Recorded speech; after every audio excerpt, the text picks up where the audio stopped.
Have you ever caught yourself saying something to your child and then thought, oh wow, that sounded just like my mom or my dad?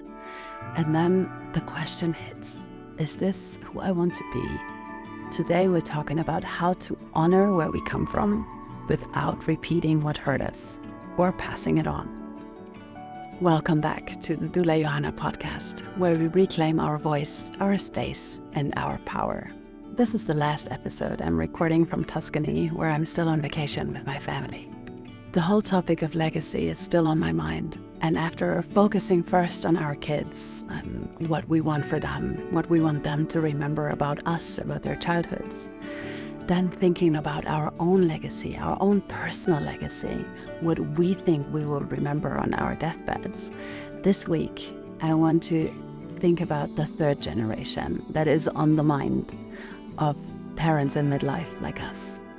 I don't know about you, but I remember that even before having kids, I always swore to myself that I would do so many things differently. I was really determined to break patterns that I grew up with, make sure that my kids would not think that love is somehow conditional. To be honest, many of those patterns are really like shadows, and they really followed me, especially when I'm tired or stressed or running on autopilot. Even here on vacation, where I feel like I'm more energized than I usually am, and there are still moments where I hear myself yelling at my kids and saying things where I feel like, wow, they did not deserve that. It has nothing to do with them. This is just my own story. In those moments, my heart always sinks because I remember exactly what it felt like to hear these kind of things as a child. But being aware of those things is just the first step. Awareness alone doesn't break that chain. We need tools and we need practice, and we definitely need a lot of patience, especially for ourselves. So when I talk about our parents' generation and this legacy series, I do not only want to focus on the things that they did wrong that I do not want to repeat. It's really also about like, what are the things that they gave me that still feed me?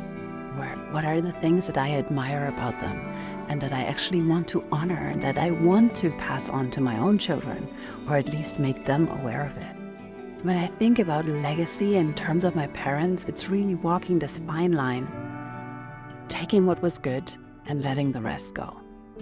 It matters so deeply because our children are watching. They are absorbing not what we say to them, but also how we speak about our own parents, about other people in general. And I really want my kids to see me show respect for my family while also showing respect for myself and for them.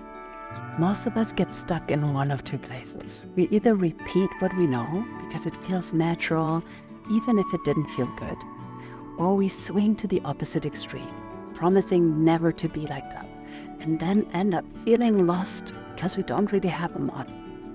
So I asked myself, what can we do instead? How can we walk that middle path of honoring without repeating?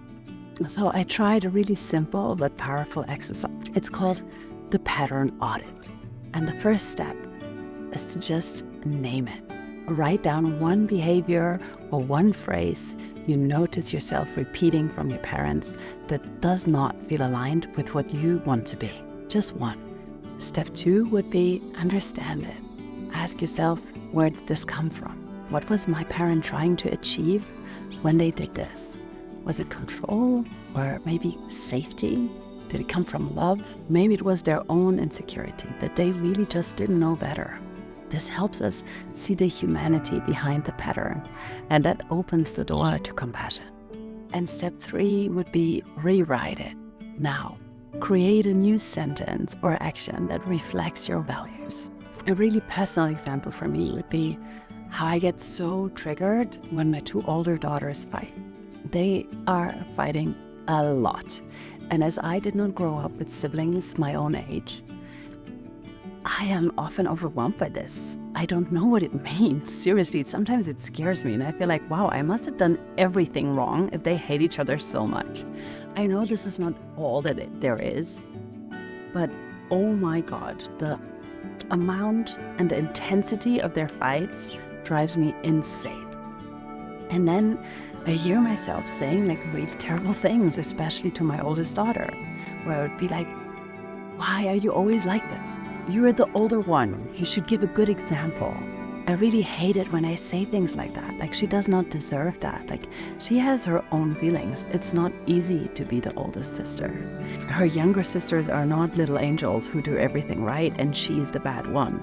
But I know that this is how it often feels for her. And I do not want her to carry this heavy load.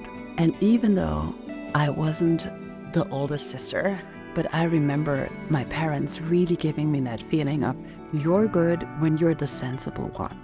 You should be the one really being the role model. You should be the nice and kind. You should be the responsible one. And I really don't want her to carry that. So I know that my parents did this because I thought it would be encouraging. They meant well, encouraging me being responsible and sensible and all those things. But I do want to rewrite that. I do want to behave differently towards my own oldest daughter. So when they are fighting, I try to remind myself that she's having a hard time too. And instead of getting at her, I try to ask her, hey, what do you need? I see that you're having a hard time. How can I give you a break? How can I help you refill your own cup? And when I do fuck up, I want to go to her and apologize. I feel like this rarely happened with my parents, at least not when I was a kid. And I think it's so powerful. And it's also so powerful for me to know that even if I don't achieve perfection, even if I fuck up every day, I can go to them and repair. And that is so healing and so helpful to me. And I'm so grateful that this is how it works.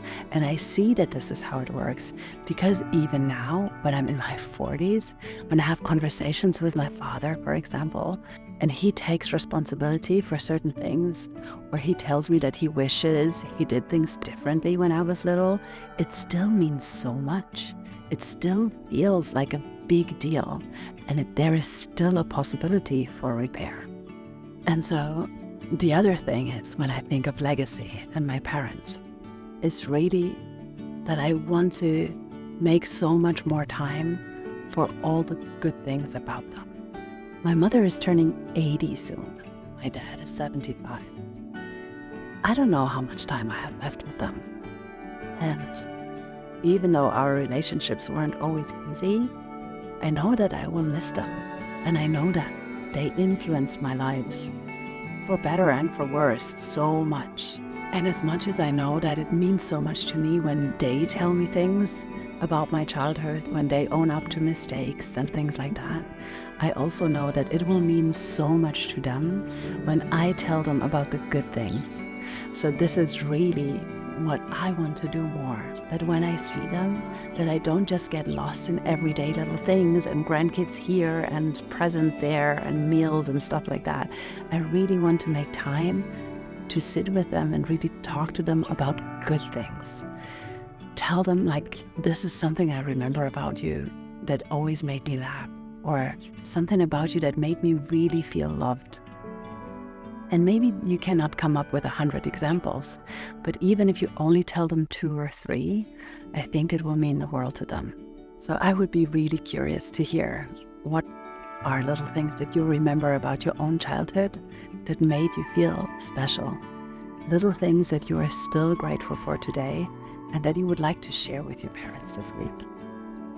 Or maybe you want to let me know about your little audit. And if you missed the first 2 episodes of this little series, go back and listen, because together, these conversations might inspire you to think about your legacy in this layered way. Thank you for being here. Thank you for doing this work with me. And I'll see you next week. Take care. And remember to be your own life doula.